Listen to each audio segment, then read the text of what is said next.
Hello friends, मैं श्रवण कुमार आपको इस वीडियो में स्वागत करता हूं। तो फ्रेंड्स, आज हम लोग पढ़ेंगे बहुपद। तो बहुपद जो है पॉलिनोमियल, पॉलिनोमियल क्या है पहले ये देखेंगे कि बहुपद है क्या। तो बहुपद जो है जिनकी घात जो है वो पूर्ण संख्या में हो वो बहुपद होंगे। ठीक है, बहुपद दो पार्ट, एक तो बहुपद में 4 पार्ट होता है और दूसरा अचर। ठीक है, पहला जो है चर होगा और दूसरा अचर, ये दोनों को मिलाएंगे तो बहुपद बनेगा। ठीक है, जो चर होता है चरों की संख्या और जो घात होती है उसको चरों की संख्या क्या होता है, number of variable, number of variable. ठीक है, और जो घात होता है, ठीक है, घात चरों का घात जिसको हम लोग डिग्री कहते हैं, ये हो गया। तो इसमें जो है जैसे आप ये देख लीजिए एक्स क्यू प्लस 2x, ये बहुपद है या नहीं। इसमें भी एक चर है, एक अचर है। ठीक है, x square minus 7y plus 9, ये भी चर है, इसका जो घात है वो 2 है। आप देख लीजिए 1 माइनस 2x, ये भी आपका बहुपद है, इसका भी घात 1 है। ठीक है, आप रूट एक्स प्लस 5 देखिए, तो रूट जो है रूट एक्स प्लस 5 की बात करें तो रूट जब हटेगा तो इस पे हाफ कॉमा ये होगा, हाफ चढ़ेगा, रूट हटेगा तो ये क्या हो जाएगा, आपका बहुपद नहीं होगा। इधर x cube by cube plus 2x minus 7, ये भी आपका बहुपद है। तो अब हम लोग जो है बहुपद कितने प्रकार के होते हैं ये पढ़ेंगे, और बहुपदों को हम लोग पहचानेंगे कैसे कि कौन सी बहुपद है। तो आपका जो बहुपद है, एक तो आपका रैखिक बहुपद है, पहला जो आपका है रैखिक बहुपद, रैखिक बहुपद है। दूसरा आपका क्या हो जाएगा, द्विघात बहुपद, द्विघात बहुपद।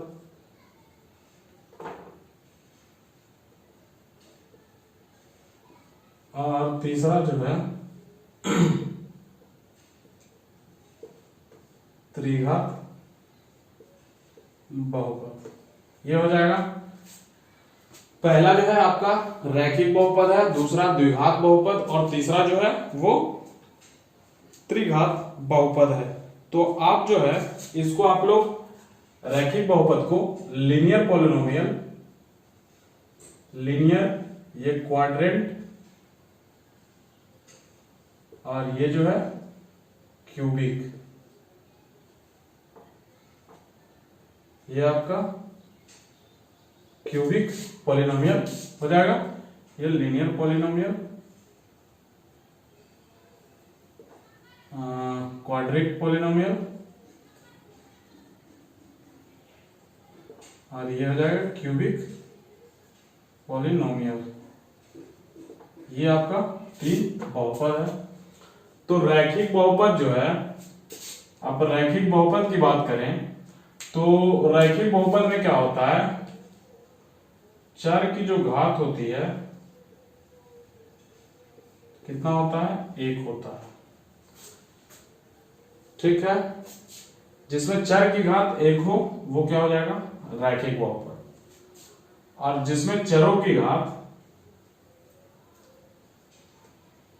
जो है कितना होगा, 2, तो वो क्या कहलाएगा, द्विघात बहुपद। ठीक है,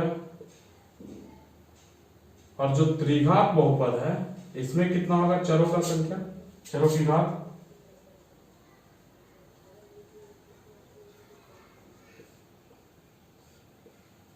तीन होगा। यानी रैखिक बहुपद में जो है आपका रैखिक बहुपद में घात कितना होगा, 1 होगा। वहीं द्विघात बहुपद जो है उसमें 2 होगा और त्रिघात में आपका 3 होगा। तो जो ये आपका 3 बहुपद हो गया। तो जो चरों का घात है, एक इसमें टर्म वेरिएबल टर्म होता है, वेरिएबल टर्म, और दूसरा कांस्टेंट। जैसे X Y Z, A B C या एक्स वाई जेड कुछ भी है, X Y Z A to A से जेड तक ए बी सी डी जो भी आप लिखते हैं वो आपका क्या होता है, वेरिएबल होता है। और अगर जो अंक रहता है जैसे 1 2 3 4 5 6 ये जो भी रहता है डॉट डॉट, ये आपका कांस्टेंट होता है। ठीक है, तो ये आपका वेरिएबल और कांस्टेंट हो गया। तो अब अगर रैखिक बहुपद, ये जो आपका उदाहरण है, इसमें अगर हम आपको कह दें कि इसमें आप रैखिक बहुपद बताइए तो क्या हो जाएगा। आप देखिए इसकी घात कितना है, x की घात मैक्सिमम कितनी है, 3 है। ये देखिए मैक्सिमम कितना घात है, 2 घात है, ये मैक्सिमम 2 घात, इसमें आपका घात कितना है, 1 है। ये आपका घात -1/2 है, इसलिए ये नहीं होगा। इसमें मैक्सिमम घात 3 है। तो आप अगर रैखिक बहुपद की बात करें तो आपका रैखिक बहुपद क्या हो जाएगा, 1 - 2x। ये आपका रैखिक बहुपद हो जाएगा, रैखिक बहुपद। दूसरा अगर द्विघात बहुपद की बात करें तो जिसकी घात 2 होगी वो द्विघात बहुपद होगा। तो अब द्विघात की बात करें तो ये आप देख लीजिए, x² - 7y + 9, ये क्या हो जाएगा, द्विघात बहुपद, द्विघात बहुपद, ये आपका द्विघात हो जाएगा। उसी तरह से त्रिघात बहुपद की बात करें तो त्रिघात बहुपद में क्या है, जिसकी घात 3 होगी वो त्रिघात बहुपद होगी। तो आप त्रिघात बहुपद की बात करें तो आपका ये x³ + 2x और x³ + 2x - 7, ये क्या हो जाएगा, त्रिघात बहुपद। ये आपका यहां x है, तो ये आपका बहुपद हो गया। तो इससे आप आसानी से बहुपद पहचान सकते हैं कि कौन सा जो है वो कौन सा बहुपद है। तो अब हम आपको शून्यक निकालने के लिए सिखाते हैं। आपने पिछले कक्षाओं में पढ़ा भी होगा शून्यक कैसे निकाला जाता है। तो चलिए अब हम आपको शून्यकों की ओर ले चलते हैं।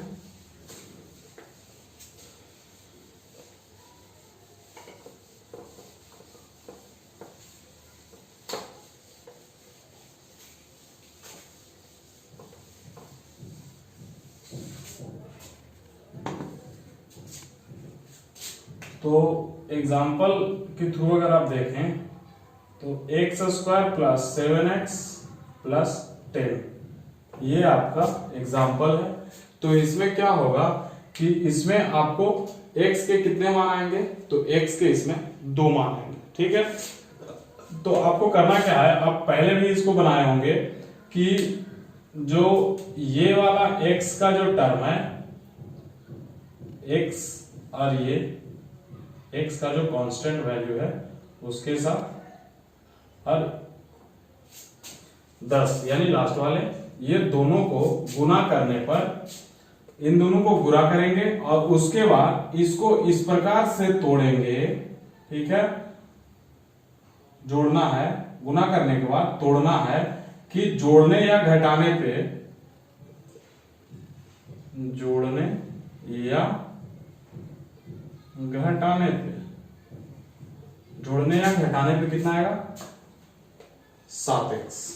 ठीक है, तो यहां क्या है, यहां कुछ नहीं है यानी 1 है, तो 1 × 10 कितना हो जाएगा, 10। तो ये तो आसानी सिंपल वे में टूट जाएगा, 5 × 2, तो इसको हम लोग कैसे लिख सकते हैं, इसको हम लोग लिख सकते हैं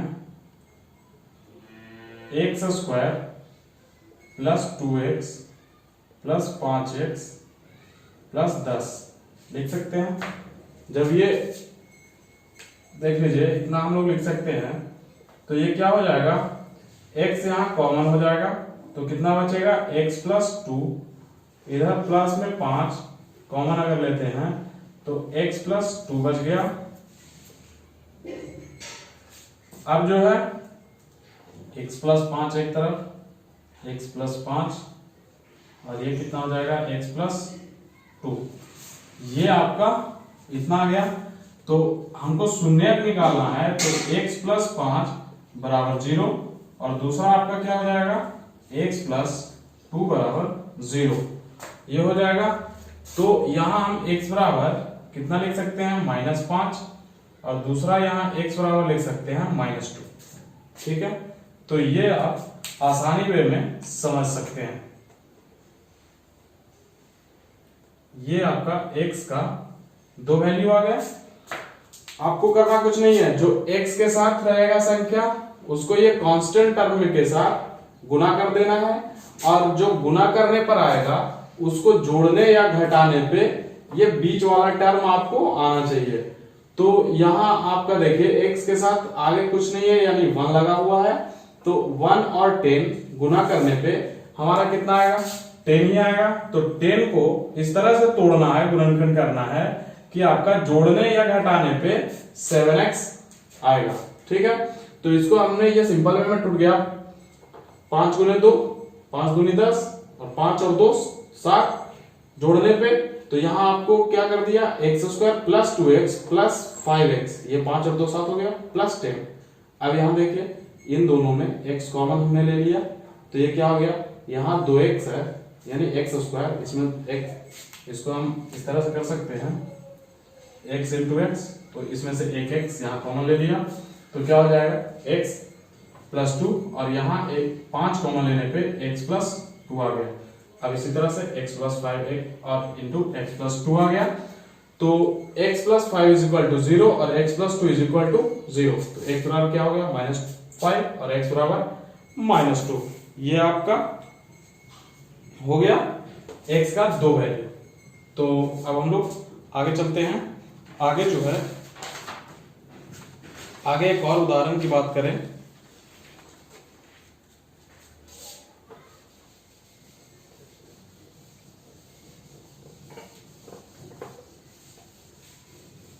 आगे एक और उदाहरण लेते हैं हम लोग।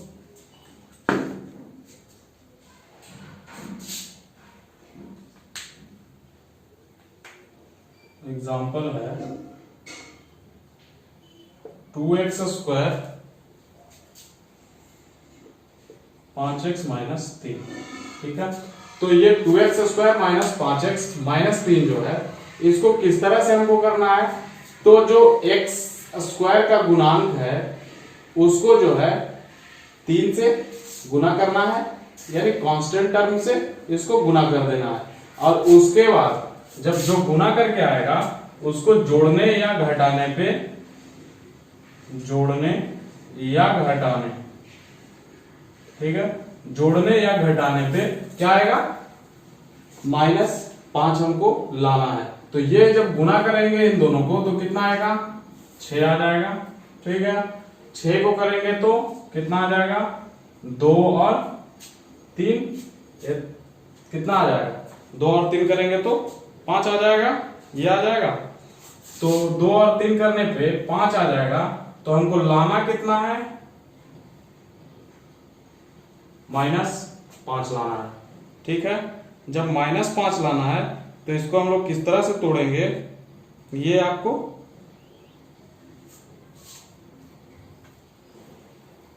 तो 2 गुने 3, अब देख लीजिए इसको अगर करते हैं 3 दूनी 6, तो -5 आपका आएगा माइनस प्लस, तो ये फिर अगर 2 तो यहां प्लस आ जाएगा, तो इसको -6 और 1 प्लस 1 के तौर में करें तो ये आ सकता है 6 प्लस 1 के रेशियो से। तो इसको आप इस तरह से लिख सकते हैं बराबर 2x² माइनस x प्लस में x माइनस 6x -3। इसको आप इस तरह से कर सकते हैं। तो उसके बाद क्या हो जाएगा, यहां अगर आप क्या कीजिए कि कॉमन लीजिएगा, आप x कॉमन लीजिएगा, तो x कॉमन लेने के बाद आपके पास क्या बचेगा, x अगर कॉमन लेते हैं तो बच जाएगा आपके पास 2x प्लस 1, और यहां क्या कॉमन लीजिएगा, 3 कॉमन लीजिए, -3, तो कितना हो जाएगा, 3 दूनी 6, 2x माइनस 1 ये हो जाएगा। तो ये कितना हो जाएगा, x माइनस 3, यहाँ प्लस में हो जाएगा, और 2x प्लस 1 ये हो जाएगा। तो ये आपका मान आ गया। तो इसके बाद आप क्या कर सकते हैं, इसके बाद आप पुट अप कर दीजिए, x माइनस 3 बराबर 0 और दूसरा 2x प्लस 1 बराबर 0। ठीक है, तो ये 0 रखने पे आपका क्या आएगा वैल्यू, तो x बराबर 3 और दूसरा 2x बराबर -1, इसलिए x बराबर कितना हो जाएगा, -1/2। तो ये आपका 2 वैल्यू आ गया x का, ये आपका 2 वैल्यू है x का। इस तरह से आप संबंध निकाल सकते हैं, ax² plus bx plus c। ये आपका फॉर्मेट होता है, जहां जो है x² का गुणांक जो है, यहां x² का गुणांक क्या हो जाएगा, a हो जाएगा, और x का गुणांक क्या होगा, b हो जाएगा, और c जो है अचर पद हो जाएगा, यानी कांस्टेंट हो जाएगा। तो c आपको पता होगा कांस्टेंट है, अचर पद बराबर c। अब जो है शून्यकों का जोगफल, आपने एक फॉर्मूला आपको मिलेगा, शून्यकों का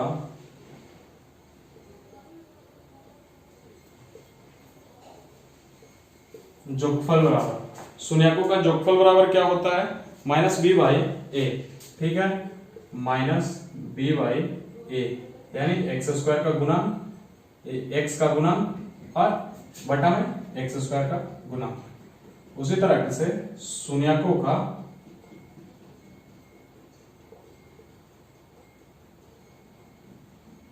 गुणनफल, ये योगफल हो गया, दूसरा आपका गुणनफल। गुणनफल बराबर क्या हो जाएगा, c/a। तो ये आपका 2 फॉर्मूला है, ये आपका 2 फॉर्मूला है, शून्यकों का जोगफल और शून्यकों का गुणनफल।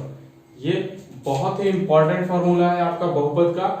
तो ये जो है लगभग हर जगह यूज होगा आपको बहुपद में, तो इसको ध्यान से याद रखेंगे। उसके बाद जो है शून्यकों का जोगफल हो गया, गुणनफल हो गया, तो इसी तरह से हम लोग निकालेंगे। तो जो हमने क्वेश्चन आप भी किया था 2x², जैसे इसी को ले लेते हैं,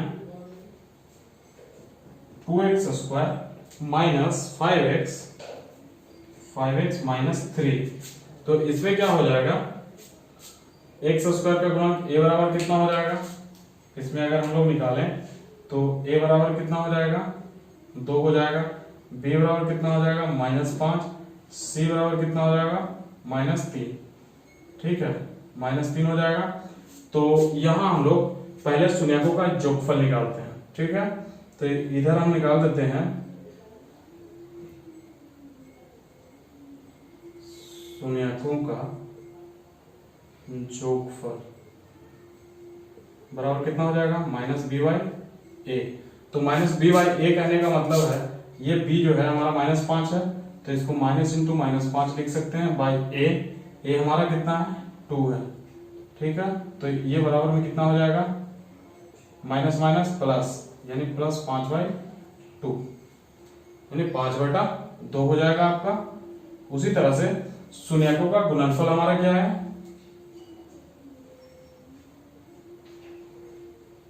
शून्यकों का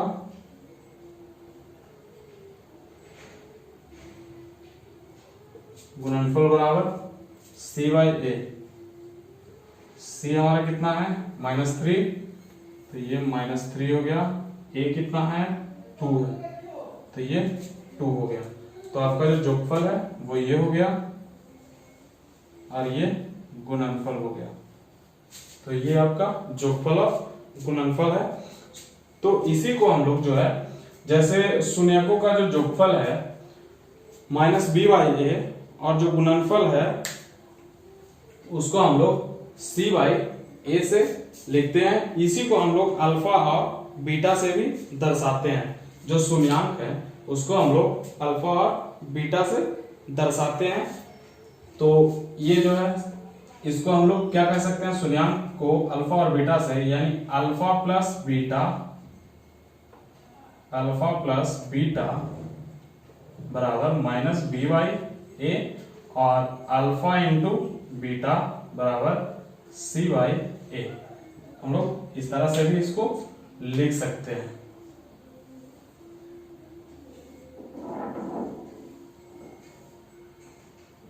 इस तरह से लिख सकते हैं।